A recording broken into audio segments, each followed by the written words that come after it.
Welcome to the Football Happy Hour here on CBS Sports HQ, and what a way to start the work week. It is Mock Draft Monday. Ryan Wilson's latest NFL mock is up over on CBSSports.com. All 32 picks of that first round are made, and here to give us the whys of those picks, we now welcome in Ryan Wilson alongside Mr. Football Game Plan himself, Emory Hunt. Ryan, let's start top of the board. It's Ikem Ekwonu with the NC State left guard. You said in your mock that you finally convinced yourself that Ekwonu is the best guy for the Jags at number one. Why? Well, here's the thing, Jeremy. This draft class is an interesting one in that there are no clear-cut quarterbacks that need to go number one overall. Probably the best position is edge rusher, and the Jaguars have drafted edge rusher in the first round of two of the last three drafts. What they really need is an offensive lineman, and while neither Ekwonu or Evan Neal are probably worth the first overall pick, there's nothing wrong with taking one to fill a need if they're a really good football player, and that's exactly what Ekwonu is. NC State played left guard. There was some talk during the season that he would have to kick inside he played left tackle, excuse me. Some talk during the season that he had to kick inside to guard. And I was watching him play thinking, man, this guy looks like he's just dominating people outside. And I was texting with a scout, and he said, yeah, man, he's a tackle all day long. He's going to be better than Christian Darrisaw, who came out last year as a first-round pick out of Virginia Tech. And look, when I watch him play in the run game, he is basically Dr. Pancake. I want to make that nickname stick because he is just running over guys. He is so athletic for his size. He is great as a pass protector, but when you talk to people around the league, they say he needs to work on cleaning up his pass sets. That's fine because he's doing a pretty good job now as a raw player. So he'll get better once he gets a coach in the NFL. And I feel great about the idea of bringing him to Jacksonville with Doug Peterson now as the head coach, protecting your franchise in Trevor Lawrence, who took a ton of sacks last year. And look, it's not a slam dunk first round pick like a Joe Burrow or a Trevor Lawrence, but it fills a huge need, and he has a chance to be a really good football player. Yeah, he kind of looks like Andy Reid in that pump, pass, and kick competition, kind of oversized for the age group, just plow guys all throughout the field, all throughout the play. But if you're Jacksonville, you have to wonder, do you take the tackle or do you double down on tremendous pass rush? You have Josh Allen on one side. Do you go Kayvon Thibodeau or Aiden Hutchinson? You have to ask yourself, is this guy the number one overall talent? Because you don't often get the number one overall pick if you're the Jaguars, so they have to make sure they get this one right. And this offensive lineman, Ekwonu, better be Jonathan Ogden, better be Orlando Pace. He better be someone that's that much of a difference maker for your football team. Well, Ryan, if he shows up at the draft in scrubs, you know that the nickname is stuck. He wrestled and ran on the prep relay squad. Imagine 6'4", 320 running at you. Dr. Pancake. Indeed. All right. Next up, the Detroit Lions, the guy that Ryan talked himself out of at number one, Michigan's Aiden Hutchinson. PFF says he has, quote, stupid good agility for a man his size. Emory, Ryan calls this the easiest pick of the draft. It's a good pick. And if you're Detroit, you need impact players. So I have no qualms with that one. Maybe not the guy I would go with, but when you look at Hutchinson, I said this back in the summer, he was better than Kwity Paye was last year on tape. So to me, he's the better defensive end. He's someone that can really bring it from the first quarter to the fourth quarter. Doesn't matter when you turn on the game. Whatever rep or whatever quarter you're in, he's going to play like it's the first rep of the game. So I'm a big fan of Aiden Hutchinson and what he brings to the table. He's good on both ends of defense. So if you're Detroit, you need good playmakers. Hutchinson is definitely a good playmaker. Yeah, it sounds like I love Aiden a little more than Emory, and that's okay. That's what this whole process is about. Some guys I'm going to like more than other folks, and that's why we're here talking about it. Here's the thing with Aiden Hutchinson, and Emory actually touched on this. He got better each and every year. After 2019, there was some buzz around him, and I watched him, and I was like, I don't get it. He's not there yet. Last year was a COVID year, but he flashed, and this year he was on every single snap. And teams knew that he was on, and teams were double-teaming him, and he was still making play after play after play. The issue, Jeremy, is sometimes we talk about, well, has he reached his ceiling? Is there not much left to go until he hits that ceiling? And my response is, look, when you're winning every single pass rep, I don't know how much better you can get anyway. Is David Ojabo, whose teammate at Michigan, have a chance to be a better player? Yeah, I guess so, because Ojabo's just scratching the surface, and we'll talk about him later. But Hutchinson was downright dominant just about every time he took the field, and that's what you're looking for if you're a Lions team, for example, that needs to get better and get better quickly. I love the idea of him going here. I wouldn't hate the idea of him going first overall, but in Jacksonville, it doesn't feel as huge a need as, say, offensive linemen. So that's why I have him going number 2. Best defensive end in college football in 2021 had 3 sacks each in 3 different games, considered just uncontrollable when it comes to his edge play last season. All right, the Houston Texans at number 3, and it is offensive tackle Evan Neal out of Alabama for them. Ryan, You have them prioritizing protecting Davis Mills over edge rushers like Kayvon Thibodeau here. That's right, Jeremy. In recent mock drafts, I've had Kayvon Thibodeau going here because he's that good and he's worthy of consideration in these top 2 or 3 picks without question. Evan Neal this week, I like Evan Neal not nearly as much as Ekwonu. It's close, 1 and 1A, but he didn't have as great a season as you wanted him to have, and that's why I have him going behind Ekwonu, but still going 3rd overall. That's nothing to feel bad about. So what are we doing in Houston? Well, they have the new coach in Lovie Smith. He's a defensive guy, but there's no doubt about it. They need that offense to get better. Davis Mills played well down the stretch when he took over for Tyrod Taylor, but he's also playing with no pressure. It wasn't like he was Mac Jones having to win football games to get to the playoffs. He was a guy that was allowed to sling it around, and he had some success. More success would come if you have some protecting him. And Evan Neal is a grown man. He's enormous. We know about the box jump that was all over Twitter over the summer. The athleticism is certainly there. And when I rank him in terms of recent Alabama offensive linemen, Jedrick Wills is clear-cut number 1 for me. First-round pick, went to the Browns. Then there's Evan Neal, not far behind. And then a good ways down is Alex Leatherwood, who in the first round to the Raiders last year probably should have gone in round 2 or maybe a little later than that. Came in as a tackle, was already kicked into guard. But I think Evan Neal, if he can control his weight and continue to play more consistently, is going to be a great player and obviously help the Texans and Davis Mills as soon as he can get there, starting in week 1 next year. Yeah, and allowed 1 pressure during the entire 2020 college football playoff title run. The same thought process that the Texans employ is the same thought process the Jets are employing at number 4. Protect the quarterback. Charles Cross comes off the board for them here. Emery, what do you think of that selection? Listen, they have 2 first-round picks, so it's all about acquiring talent. And here's an interesting situation. You have a defensive-minded head football coach. You have one of the best edge rushers sitting right there in Kayvon Thibodeau, but you want to protect your quarterback. You want to, ensure that investment last year pays off. So I get it from an offensive lineman perspective, and that would give you 3 good O-linemen. You have Charles Cross, you have Elijah Vera Tucker, and you also have Mekhi Becton when he comes back from injury. The question I have is, do you feel comfortable moving Becton or Cross to the right side? We know how tricky that situation can get. We saw how it played out in Baltimore. Ronnie Stanley and Orlando Brown. Brown wanted to continue to play on the left side when Stanley was out. He ultimately got traded to Kansas City. What does that do for the continuity of the offensive line? Because we know it's a different pass set when you're playing from the left side as opposed to playing from the right side. So I understand the pick, but I wonder how that would kind of disrupt the continuity there up front, although Cross is a really good player. Yeah, he didn't allow any pressures on 66 snaps versus Alabama, a game, of course, that they lost by 40 points. Okay, rounding out the top 5, we finally get to see Kayvon Thibodeau's name called. He takes his edge rushing ability to the Giants at this spot. Nice upgrade for the G-men here, Emery. Yeah, this is almost ideal for the Giants. You look at what they're building on that side of the football. Start from the back end, work our way down to the front. You have Xavier McKinney, outstanding safety / corner, slot corner from Alabama that played well when he got back out there on the field. You look at that linebacking core. They're going to get some guys back healthy, but they also nailed one last year with Azeez Ojulari. They have a young one in Ellerson Smith, another second-year player that's going to provide some good bursts off the edge. And now you have Leonard Williams, and you add in someone like a Kayvon Thibodeau, who's very solid on both ends of defense, to go along with Dexter Lawrence, who's already up there on the inside. This would be a formidable Giants defense, and we still see today in today's game, defense and run game can win you football games. Again, Thibodeau will be a home run pick for the Giants. And certainly for a team that struggled putting pressure on the quarterback last season, his 9 sacks and 10 tackles for loss will be a welcome addition to the G-Man. All right, safety Kyle Hamilton has been compared to Derwin James. Ryan, in this mock, you say this is more about a secondary upgrade, pardon the pun, than it is a primary upgrade at this pick. Yeah, look, the Panthers have needs in the secondary, no doubt about it. They're going to lose a couple guys to free agency that play safety. You still have Jeremy Chin there, but he plays closer to the line of scrimmage. And Kyle Hamilton can do just about everything. He is long. He is fast. He covers a lot of ground. He creates turnovers. He will come up and hit you in the run game. Ideally, there would be one of these offensive linemen here. 3 are already off the board, so that's an X for the Panthers, who desperately need to fix that offensive line.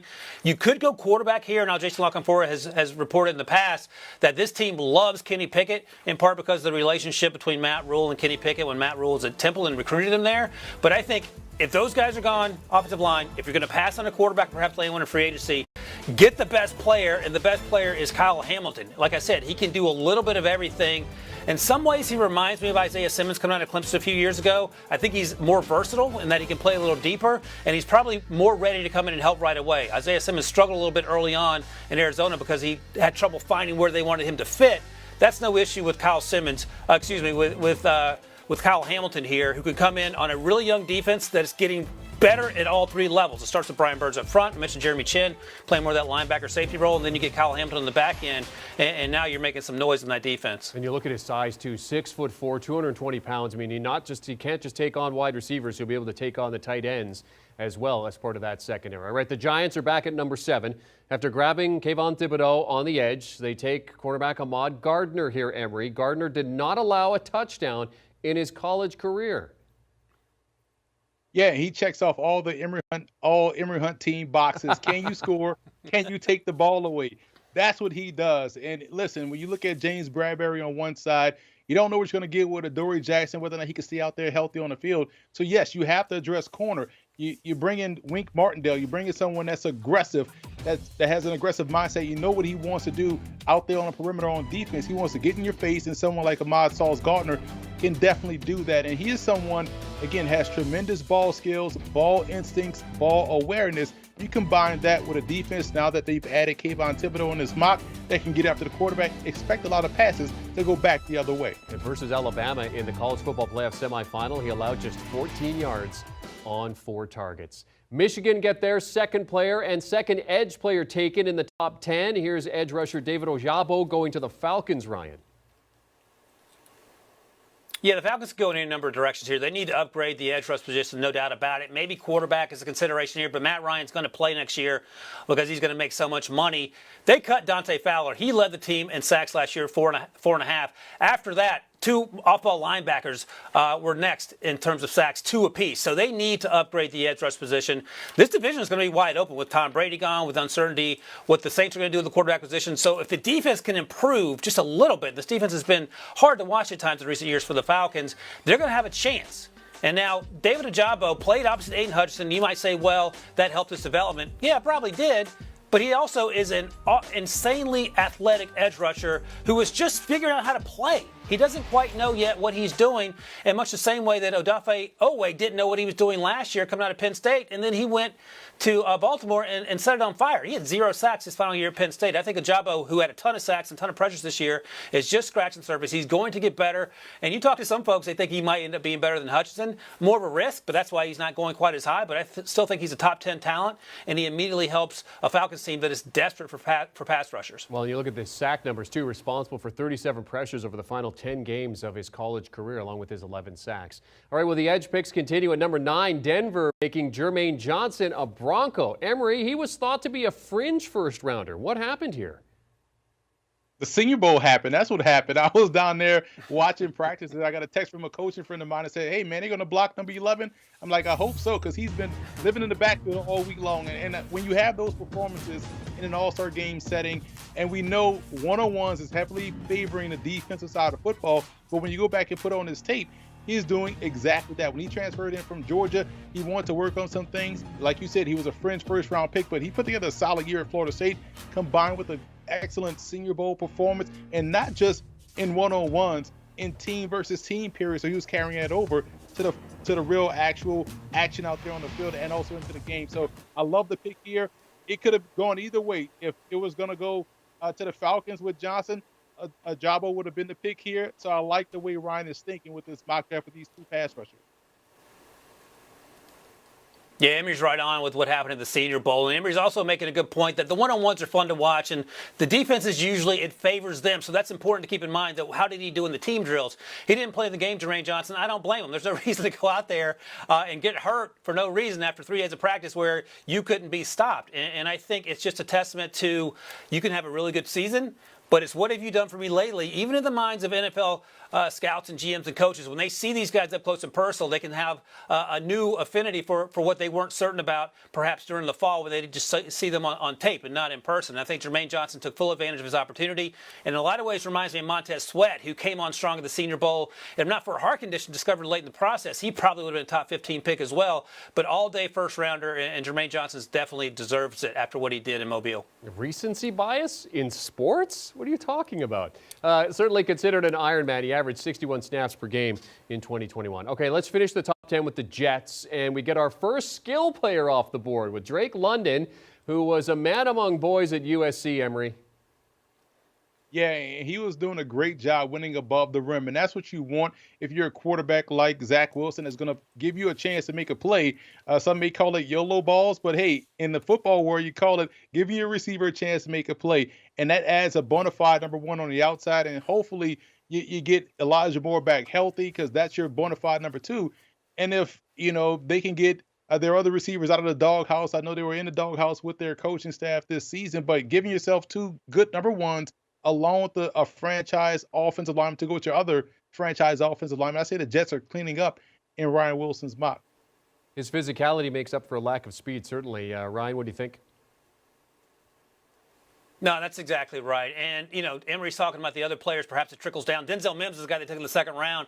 Had a great Senior Bowl a couple years ago and just hasn't quite put it together yet. Maybe some of the pressure taken off of him allows, with Drake London's arrival and with Elijah Moore coming back, allows Denzel Mims to grow into that role as well. But Drake London, he's the first time. This is the first time I've had him going off as the number one wide receiver. And I spent last week watching him some of his games, and the Washington State game sticks out because he is just dominating guys. And he's going against guys that get drafted. Jalen Daniels is going to get drafted, and he had a tough afternoon. And there's no crime in that because a lot of folks had tough afternoons against Drake London. He can outrun you. He will high point catch you to death. He's a contested catch guy. He gets in and out of breaks like he's about 5'11". And over the summer, I wasn't crazy about his game, but the more I watch, the more I love. I think he's going to be better than Michael Pittman, who he played along with a few years ago at USC and who's done a great job in Indianapolis. And if he's the first guy to go off the board in the top 15 range, I could see that happening all day long because he's that good. All right, so that's the top 10 picks with a breakdown from Ryan and Emery. But Ryan, we just wanted to mention here that Caesars has released the odds for the first overall pick for the upcoming NFL draft, and it is Aiden Hutchinson, your number 2 in the latest mock, and Evan Neal, your number 3, that are co-favorites as first name to be called in April. What are your thoughts on the odds released by Caesars here? Hey, if you like Ike Ekwonu, get the money down now at plus 800 because that feels pretty good. And even Emery's guy, Kayvon Thibodeau, at plus 425 isn't a bad choice. I don't think there's going to be a team trading up to get it to the number 1 pick because there's no quarterbacks worth taking there. But there could certainly be a conversation where Thibodeau or Ekwonu go first. And I think it's actually a better chance Ekwonu goes over Neal. I know that some teams like Ekwonu a little bit better. I don't know how the rest of the teams feel, but right now it feels like it's probably 50-50 on both. And if you are leaning towards Ekwonu, by all means do that. I don't think the books have any inside information that we don't have. And in fact, I think they're probably going on a lot of the things that we're talking about here. So if you have an instinct one way or the other, put your money down and perhaps it'll pay you off in a few months. Yeah, they've been following your mock each and every week, man. That's where they're laying these eyes. But I'm going to grab those points and grab that value with Kayvon Thibodeau. I just love the player. Love the person. I think he's going to do a great job as a pro. Yeah, Kayvon Thibodeau, a plus 425. Ike Ekwonu, who is number 1 in the mock draft this week, will get you plus 800. And then, of course, we're getting into the double digits there with Charles Cross, Malik Willis, and Kenny Pickett, 30, 40, and 50 to 1 to come off the board first. All right, so here's a quick recap of Ryan's latest mock, the top 10. Ekwonu comes down first in the latest edition. Aiden Hutchinson at number 2. Kayvon Thibodeau falls to number 5. Giants woeful pass rush. Gladly you'll take him there if he's available. No skill positions taken until number 10. Wide receiver Jake London, the first to go. It is Mock Draft Monday on the Football Happy Hour here on CBS Sports HQ. We're through the top 10 draft picks. Ike Ekwonu comes down first in this edition of the mock. Aiden Hutchinson, number 2. Kayvon Thibodeau falls to the Giants at number 5. No skill positions taken until number 10. Wide receiver Jake London, the first to go.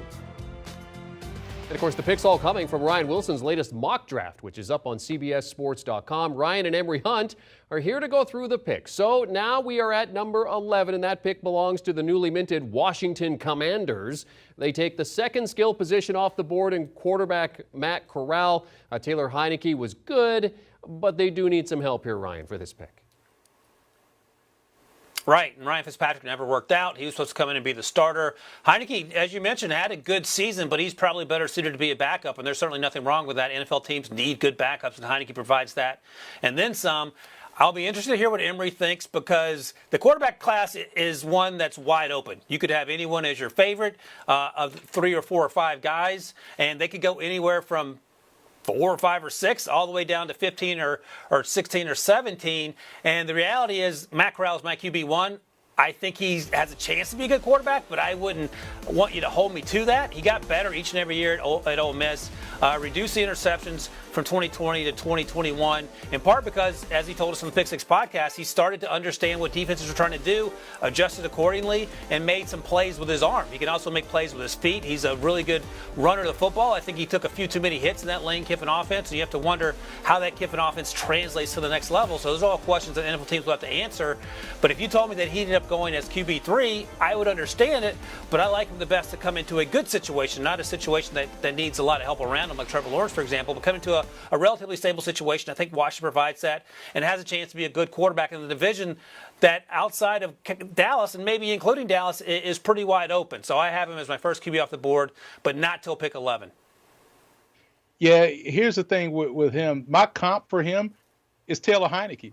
The reason being is that both guys are reckless runners. And when you look at Matt Corral, man, listen, you're not Herschel Walker. You're not Keith Byers. You're not Robert Del Pino. You don't have to crash into everybody, man. You see, slide, live to play another down.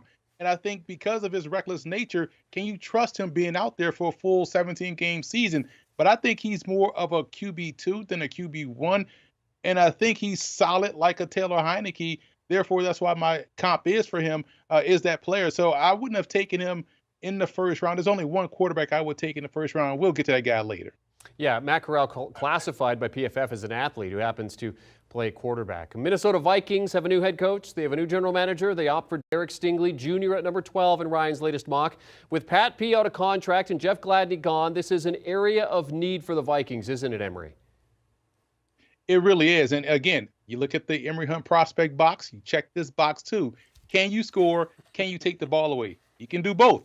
This guy is one that also returns punts, so he gives you some special teams value. That's an added bonus there for him. But you look at someone I think is getting a bad rap right now is Derek Stingley. You look at how A.J. Terrell was going through the process, and everyone kept talking about the Jamar Chase game. I think people are doing that to Derek Stingley.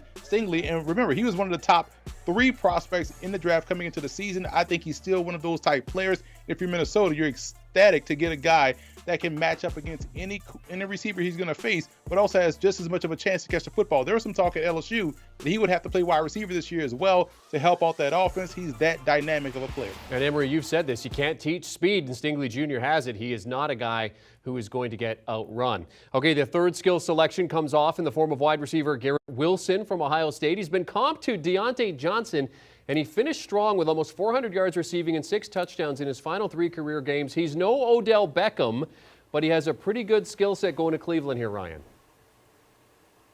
Funny you should say that. I like the Deontay Johnson comp. I comp him to Odell Beckham, and I sent him to Cleveland just as a slap in the face to Cleveland fans because I'm a Steelers homer. So take that. But here's the thing, man. Garrett Wilson can play. And if you told me he was wide receiver 1, I would believe it all day long because he is special. Now, he plays opposite Chris Olave, and sometimes if you're just a casual viewer, you might get them mixed up. There is no mixing up about it. Don't get it twisted. Garrett Wilson is the best wide receiver in that football team, one of the best wide receivers in the country. His explosiveness in and out of breaks is for real, and every quarterback he's gone up against will tell you as much. I think he has a chance to come in and help that team immediately. Odell Beckham's obviously in Los Angeles. We just won a Super Bowl ring. They have some other options there. But at the end of the day, you need some explosive playmakers. Donovan Peoples-Jones showed a little bit. Jarvis Landry's more of a slot guy. I think he has 1 year left on this deal.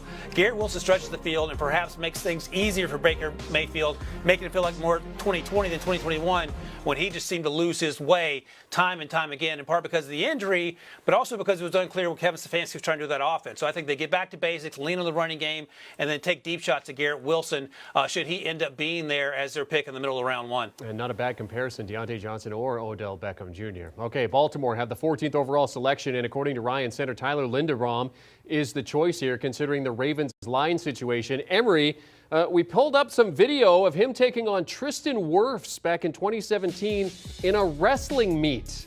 This is some pretty good tape to have on you taking down Tristan Wirfs.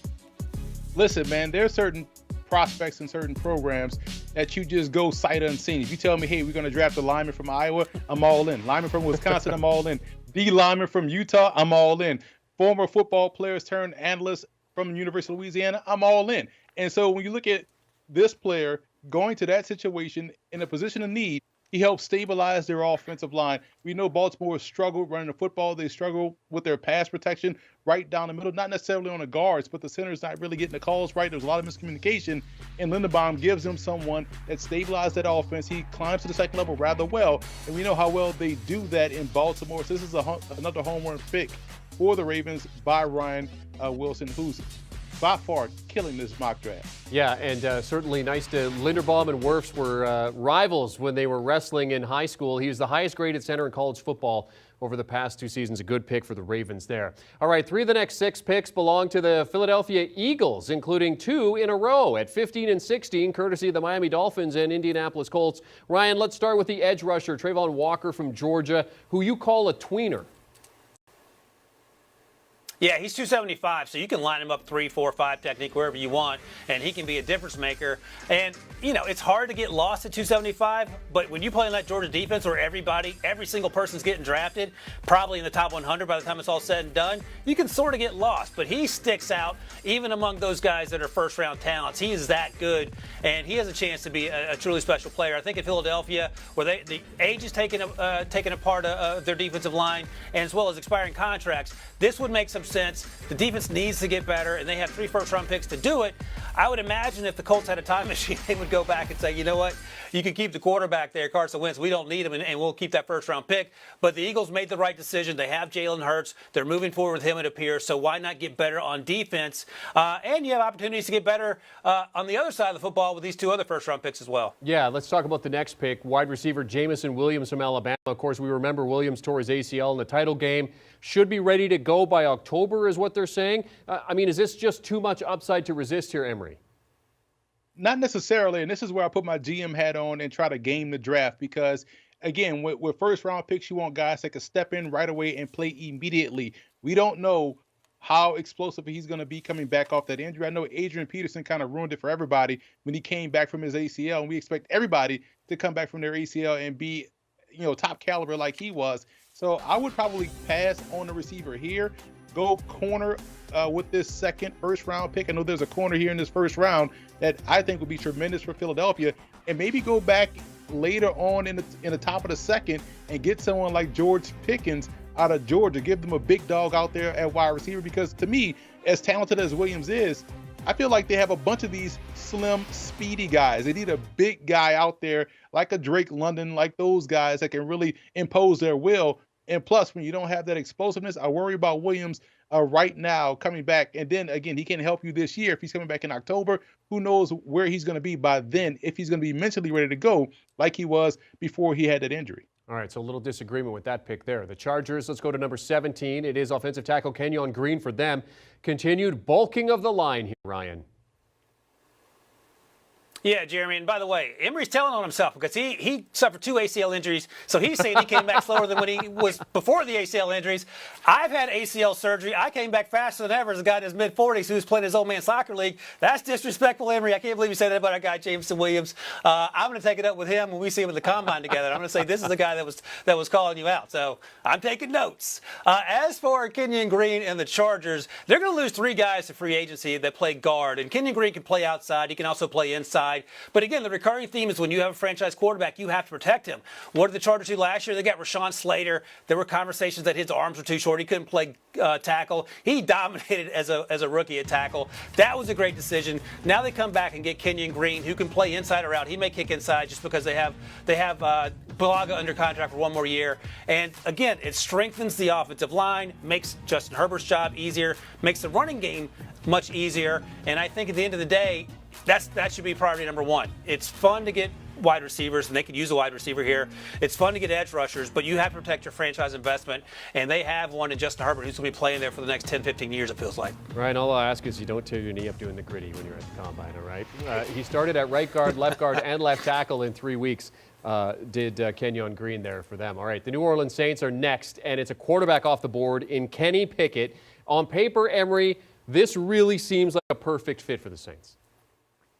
Yeah. Hey, here's my stance on Kenny Pickett. I've been telling people for 4 years that Kenny Pickett has some juice with him. He could play a little bit. No one said a peep. Now all of a sudden this year, everyone wants to talk about Kenny Pickett. No, we're not going to talk about Kenny Pickett. But I see why Ryan made this pick here, because from a situational standpoint, it makes sense. You get Kenny Pickett playing indoors, 8 games or 9 games a year. He won't have to deal with the elements. That's a great thing for him. But the issue is that he's going to be an old rookie. And if you're looking for someone to step in and play right away and give you that kind of veteran presence that doesn't really have upside, you already had that in the building in Jameis Winston. So why draft the rookie here?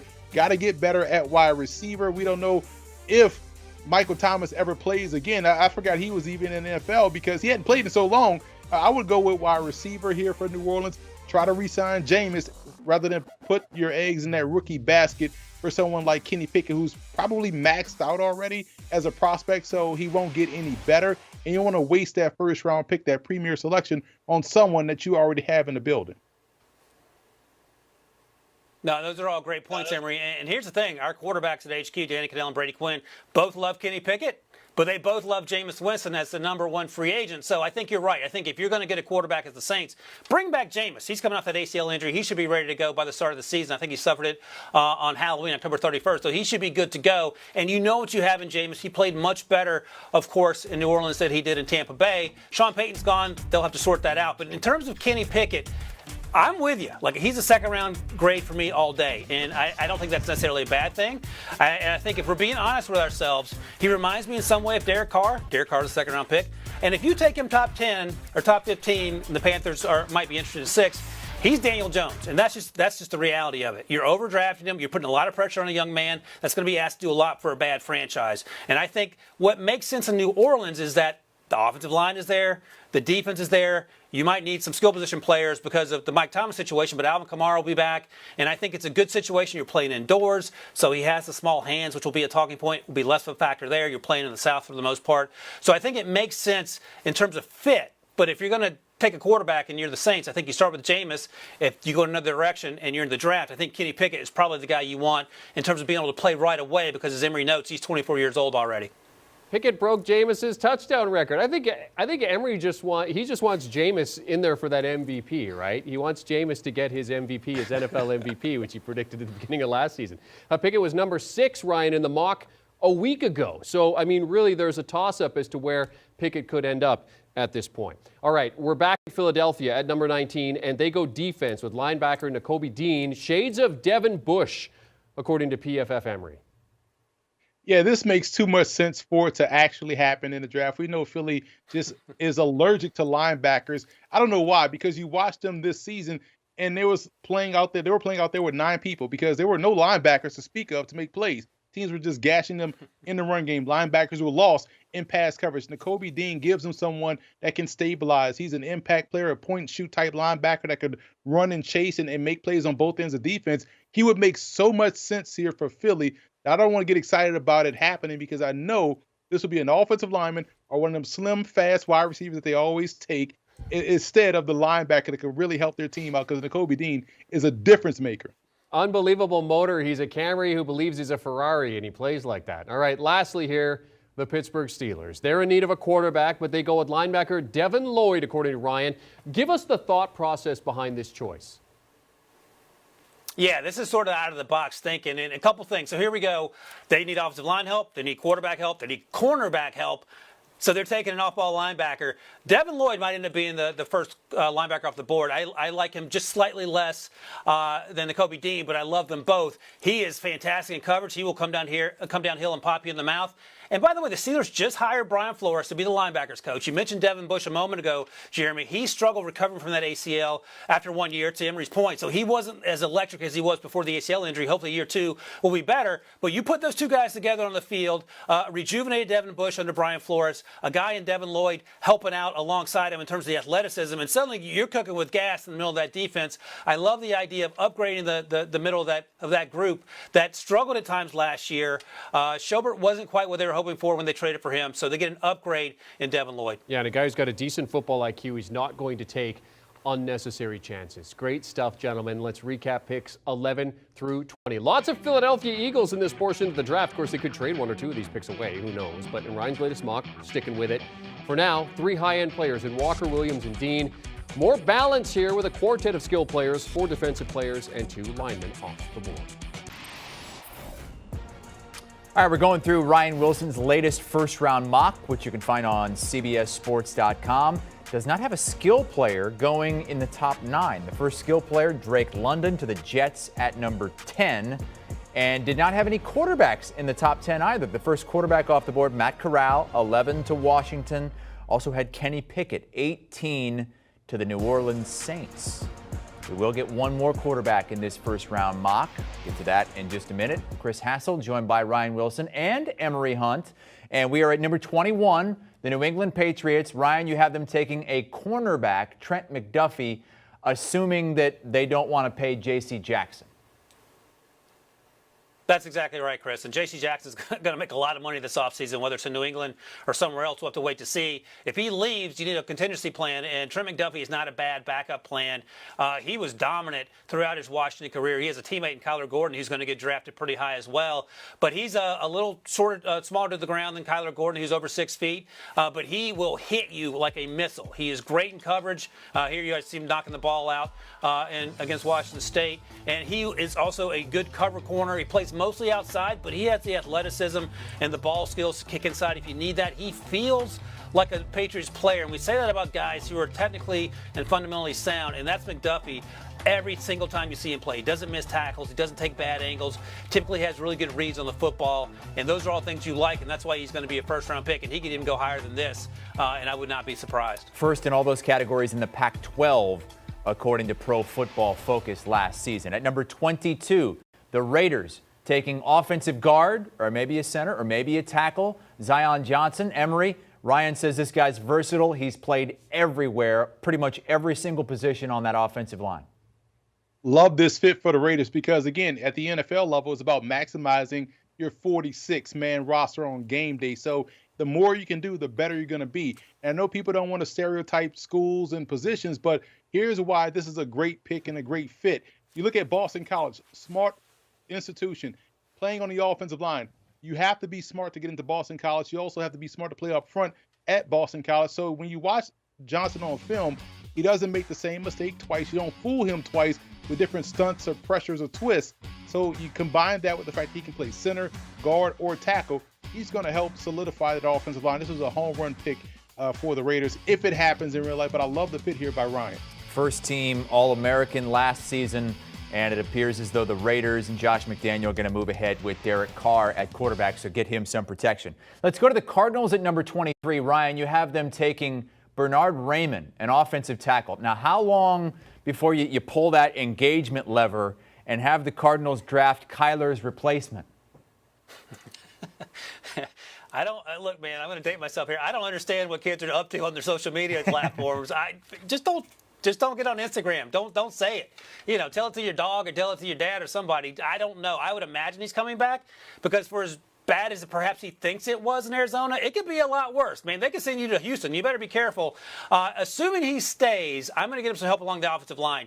DJ Humphries in the final year of his deal. Kelvin Beachum is as well. And the offensive line at times struggled, and we saw Kyler running for his life. And I think Bernard Raymond, who is insanely athletic, only been playing the position for 2 years, a former tight end, came over from Austria a few years ago, and he has gotten better each and every year.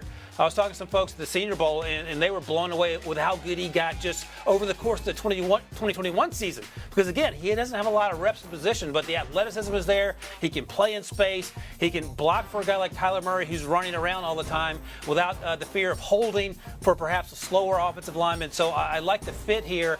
He's going to have to grow into the role. I get that. But with the way he's improving and the pace with which he's improving, I feel like he's going to be a good football player sooner rather than later. Okay, let's move to number 24 in the Dallas Cowboys. Last season had all those interceptions. They knocked it out of the park with Micah Parsons. Trevon Diggs had all those picks and pick sixes. But, Ryan, a lot of their safeties are no longer under contract, so you have them going with a safety out of Illinois and Kirby Joseph. Man, I love this guy. I got a chance to finally watch him last week since he's going to be at the Combine. And he plays center field, but he is all over the place. And some of the anticipation plays he makes, you don't understand what he's seeing or how he's doing it. It's like he can see into the future. And his ability to meet the football at the player and make a play on the ball, either break up or interception, it happens time and time again. He got lost to play in Illinois, and that happens a lot of times when you play in the Big Ten and play for Illinois. But, man, man, he is an absolute ball hawk, and he will smack you in the mouth in the run game. I love a lot about his game. I'm interested to see what other teams feel about him and whether he ends up going this high. But based on what I saw in the games I watched, I was wholly impressed with him, and I think he would be a great fit in Dallas. As you mentioned, Chris, they're going to be without some of those guys in the back end just because of contract situations. Highest grade among all FBS safeties, according to PFF. Let's move on to number 25, and it's another safety. Ryan has the Bills going with Daxton Hill out of Michigan. Emory, Ryan says he can line up anywhere. You like the pick? Love the pick because this fits what the Bills do. They love versatile players. Look at their two safeties, Micah Hyde and also Jordan Poyer. Hill can play both safety spots. We know they love that 3-safety look. This was a great selection based off what the Bills tend to do, especially since he's a guy that can make plays on both sides of defense. All right, number 26 is just a behemoth of a man, an offensive tackle that Ryan has going to the Tennessee Titans, and it's Daniel Fa'alele, 6'8", 387 measuring at the Senior Bowl. Ryan, is this a guy with a really high ceiling but also a pretty low floor? I don't know if the floor is that low, Chris, and only because, again, like Bernard Raymond, he hasn't played a ton of football, and what he has done has been pretty impressive, and he needs to make sure the weight's under control, but he moves like a much lighter player, and I think at the end of the day, the Bengals obscured the fact with their lack of offensive line just how bad the Titans' offensive line was, and Ryan Tannehill can attest to as much because he took a beating for much of the season. You have to fix the O-line, and if there's a guy like Fa'alele here, you need to take him because there's no saving Ryan Tannehill unless he's protected. We saw how he struggles in the face of pressure. You give him time, he can play like a top 10, top 15 quarterback. All right, let's recap 21 through 26 as we continue to move along here in Ryan Wilson's latest mock draft. And it's a bunch of secondary players, a couple of safeties. Also, the Patriots going with cornerback Trent McDuffie out of Washington, with Raiders, Cardinals, and Titans all going with offensive linemen. All right, finishing out the first round mock from Ryan Wilson, which you can find on CBSSports.com. I'm Chris Hassel, joined by Ryan Wilson and Emory Hunt here on CBS Sports HQ. And it's the Bucs at number 27. And Ryan, you have them going with a wide receiver. They might be losing Chris Godwin to free agency, so it's Arkansas wide receiver Treylon Burks. Yeah, no, I love Treylon Burks' game. He is a huge target. He reminds me in some sense of Anquan Bolden because he's so big, but he runs like he's running a 4.4 out there. He gets by guys in a hurry. He's a high-point catch machine. He can catch it on short and intermediate routes and just run over guys, and he's a huge target, which is exactly what the Buccaneers need because they are losing a ton of guys, including quarterback. I don't think they're going to draft a quarterback here. Perhaps they roll with Blaine Gabbert, re-sign him, or Kyle Trask, who they drafted on day 2 last year. But you have Mike Evans. Chris Godwin's going to be a free agent, and there's not much after that in terms of experience. So I think Treylon Burks makes some sense here if you want to give whoever the quarterback's going to be some options down the field. Gronk might retire as well, and I think Treylon Burks, who plays a lot of slot, can fill some of those routes that Gronk would run, that those tight ends would run in that Buccaneers offense. So I like the fit here, and I like the way he plays. He is only going to get better as he plays more football. Absolutely. You can tell he played a lot of football growing up. He sacrifices for the catch going deep down the field, and you can get him involved in a wide receiver run game as well. All right, the Dolphins coming up at number 29. Ryan has them going with a Houston defensive tackle, Logan Hall. Ryan, you say he is unblockable at times. During the season, he was unblockable. In Senior Bowl, he was unblockable in the one-on-one drills.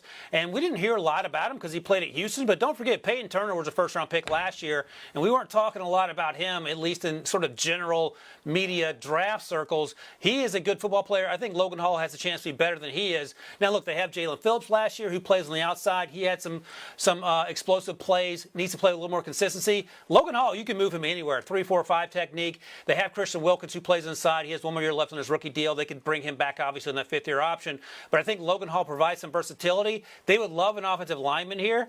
They've drafted what feels like 50 in the last few drafts and have yet to sort of make it all work.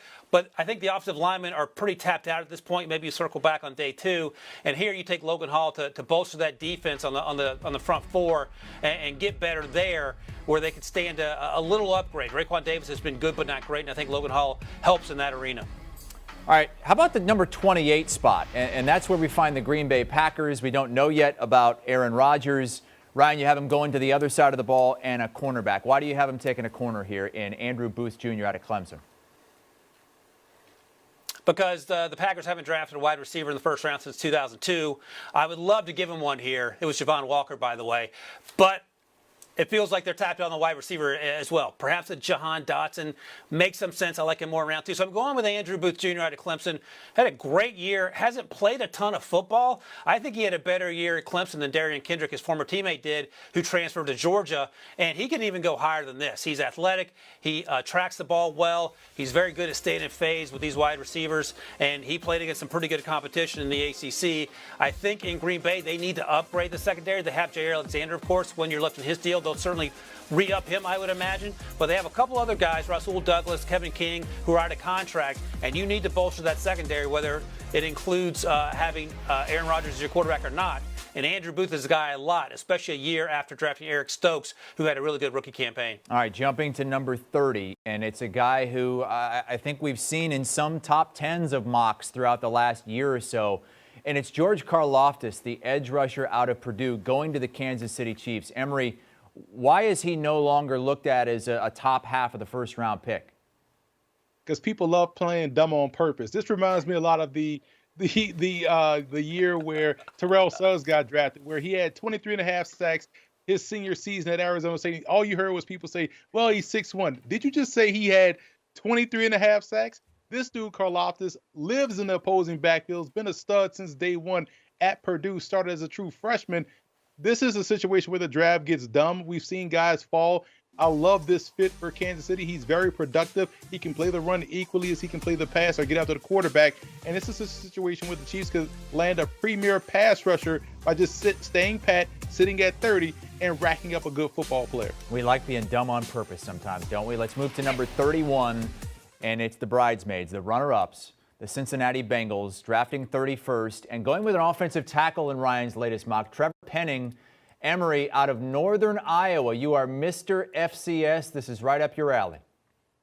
Yeah, I like him because he looked like he liked fighting, right? And this is someone that fought all week at the Senior Bowl, and you love that nastiness. Yes, that may be some penalties at the NFL level, but Cincinnati needs some nastiness up front. It wouldn't surprise him to see all of these draft picks go along the offensive line. I thought they did a great job in addressing other needs in the draft. Now it's time to focus on the offensive line. You're getting a guy that's coming from a very good program that has produced some stellar offensive linemen in the past.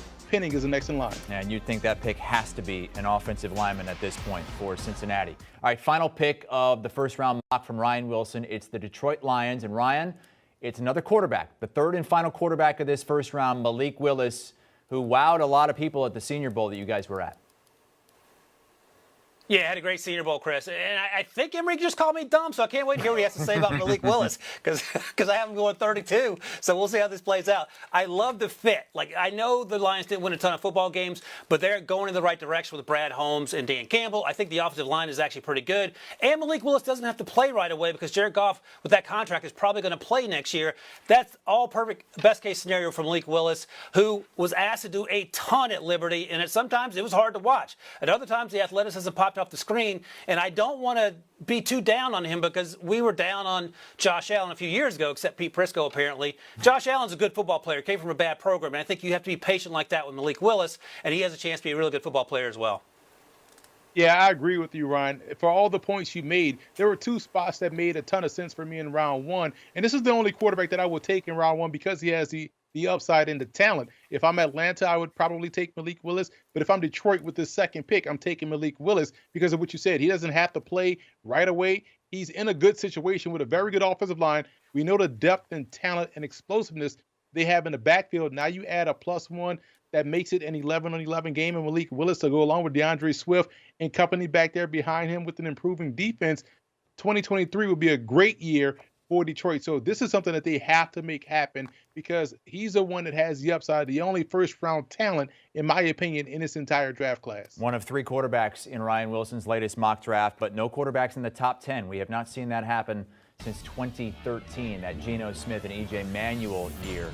Our thanks to Ryan Wilson. You can read much more on his first-round mock on CBSSports.com and Emory Hunt from Sportsline. I'm Chris Hassel. Thanks for watching. Do you want a sports network that delivers everything that matters about the game? The highlights, the picks, the instant analysis, no yelling, no fake debates, no politics. Hit the subscribe button and never miss a moment.